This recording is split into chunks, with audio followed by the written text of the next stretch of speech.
2, because this is part 3. Okay. The baptism of the Holy Spirit, Okay. part 3. I didn't agree with him on part 1 and 2. If you want to go to, you can listen to those in their entirety, actually all of these, at Blue Letter Bible App.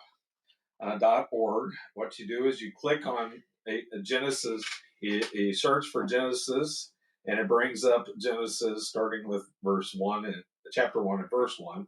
Click on Genesis chapter 1 and verse 1.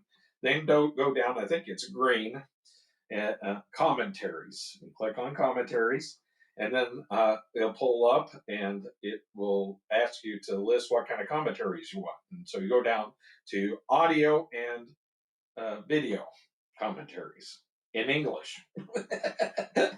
You have them in several languages, and so you click on that, and then it pulls up a list of people. And Chuck Smith is up here. He's the first one on the left-hand corner, and you will have the Holy Spirit, and then you'll have Genesis chapter 1 through 8. And so you want to click on the Holy Spirit to be able to go and find these messages. Was that complicated enough? It's complicated, but it's good.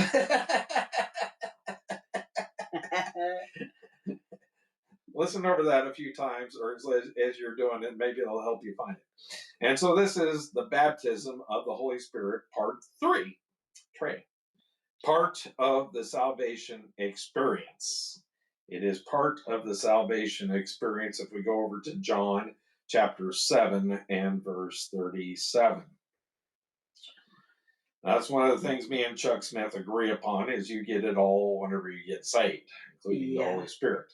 In the last days, that great day of the feast, Jesus stood and cried, saying, "If any man thirst, let him come to me and drink." And see, the water is often used as a metaphor or a symbol of the Holy Spirit in the Bible. And so the Feast of Tabernacles is what he was talking about there, and they were observing. What they were doing is tabernacles is a tent. They would go out and put some lean-tos together and camp out in Mount of Olives, or around Jerusalem during this feast of Tabernacles, which was 7 days. Tabernacle means basically a temporary dwelling place. So,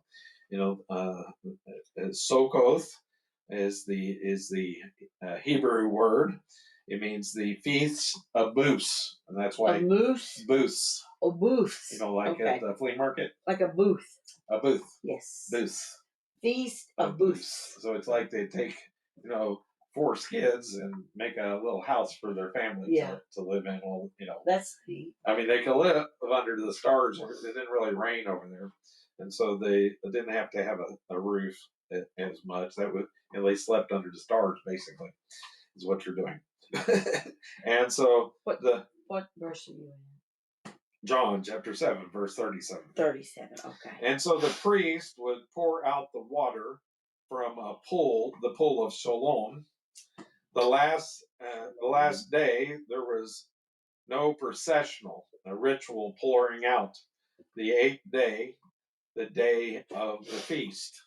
And so 7 days, the priest would march all down to the pool of Siloam. The high priest would get a pitcher of water, and they'd all march back up to to Solomon's porch, and they would pour it out on the ground.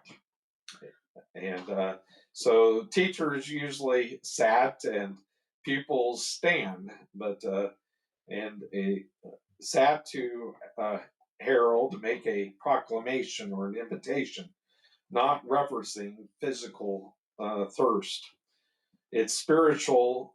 It is dead in man until he gets saved. Our spirit is dead. We have a soul. Right. We have a spirit. We're made in the image of God. We have a body, mind, and spirit. Right. But it is dead. It is evil and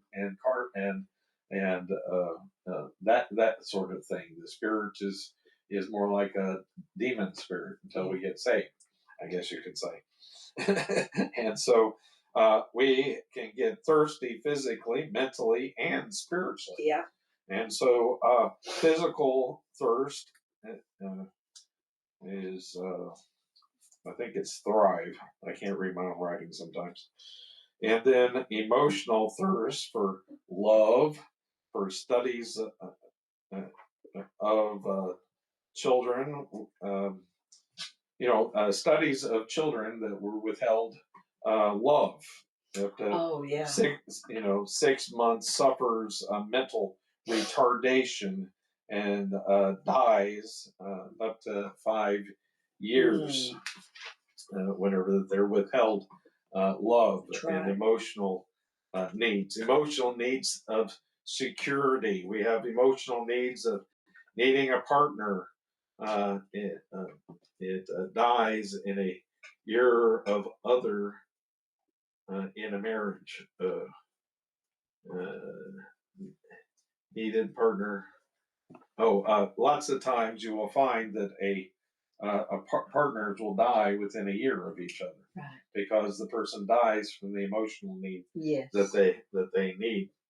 The spirit, a need in the spirit. There's a need for God. You've heard that there's right, a God-sized hole in our hearts, and so there's a need for God, or to have a God. That's why man creates a God in his own image, is because he has this desire to worship a God, whatever it might be, and we're seeing that through they worship evolution, they worship yeah, the world, right, ecology, or the world warming.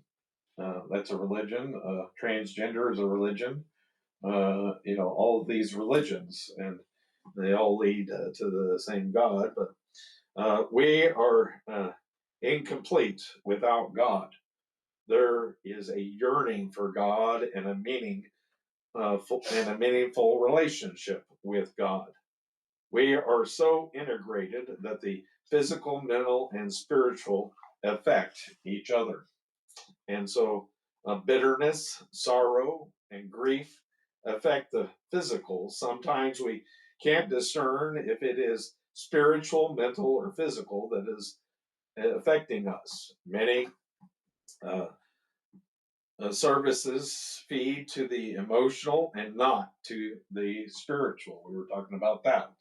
I guess it's holiness that feeds to the emotions. yeah, They worship emotionalism rather than worshiping God the Father, Son, and the Holy Spirit. They have a fourth. They have a quartet. it's just what they're taught.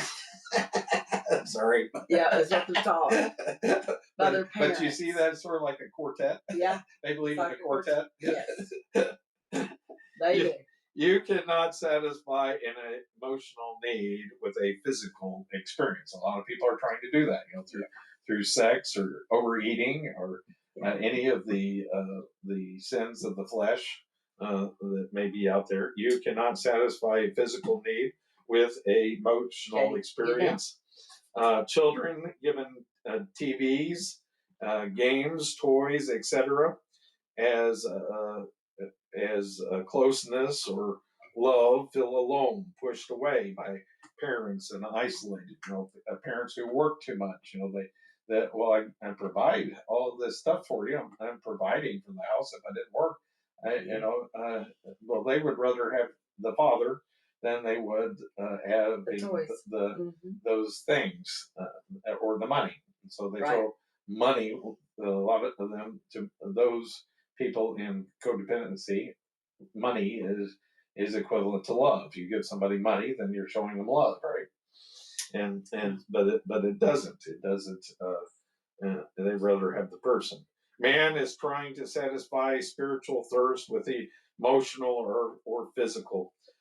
With boats and campers, a new home, new vehicles, every new gadget that comes out, religious experiences and reject Jesus. They fall for every cultism that comes down the pike. Yep. You have rejected the truth. And whenever you reject the truth, you're going to fall into occultism. Yeah. Jesus here is claiming to be God. This verse is the gospel. Thirsty, come unto me and drink. And so that's what he is saying there, is that that he is God. If we move down to verse 38, he that believeth on me, as the scripture has said, out of his belly shall flow rivers of living water. That's amazing. The rivers, a river, that's in Psalms 1. He should be like a tree planted by rivers of, but the idea there is your deluge. My deluge. It is like a gully washer. Gully washer. By gully washers of water. Wow. Yeah, gotcha. And multiple. So there's at least three. So you can imagine 3 gully washers pouring into your soul, and so that's the picture of the Holy Spirit pouring into you, and so that's why that we experience that joy and that excitement and stuff when we're around other Christians, which to me they're my rivers or my gully washers as they're pouring into me. Into whenever that we're together, when we're with other Christians.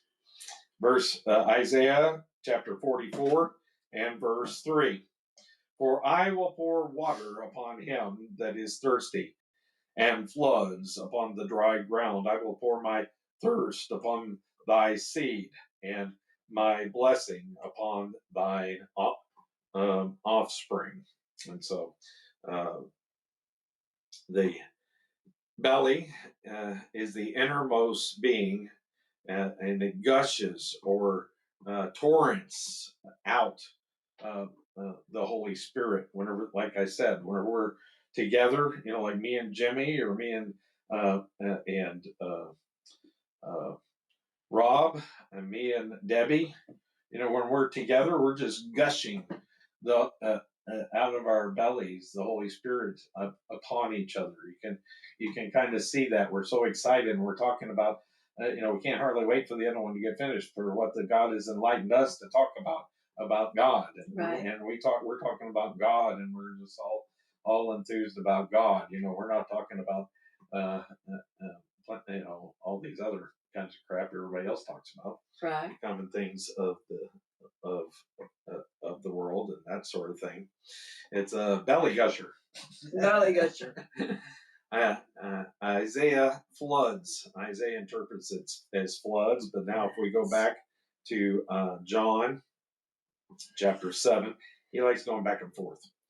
He uses the Old Testament to explain the New Testament, I guess. Yeah. And so in John chapter 7 and verse 39, it says there, but this speak he of the Spirit, which they that believe on him should receive. For the Holy Spirit has not yet given, because Jesus was not yet glorified. So, it wasn't until the day of Pentecost that the Spirit was delivered. So they didn't have the Holy Spirit right. with them. They had Jesus. Been given yet. And that's what he explains. So I'm going to send the Comforter.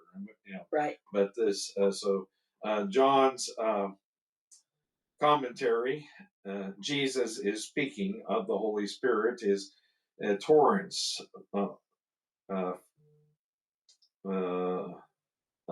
flowing out of your life. The temple, we're the temple of the Holy Spirit.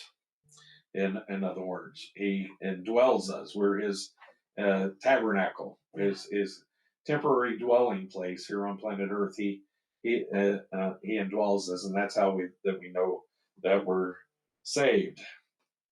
And so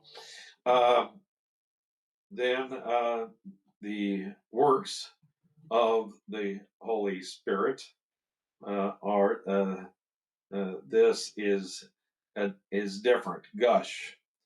It's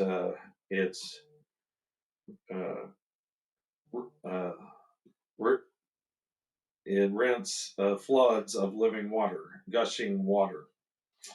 Does this describe your relationship with the Holy Spirit? And so that's what we have to ask ourselves: does this happen to you? You read the Bible, and then you got to go throw up all over somebody about what that you read. I guess is the way of putting it. Is there this overflowing, gushing torrent of the Holy Spirit? The world is thirsty, and so that then that concludes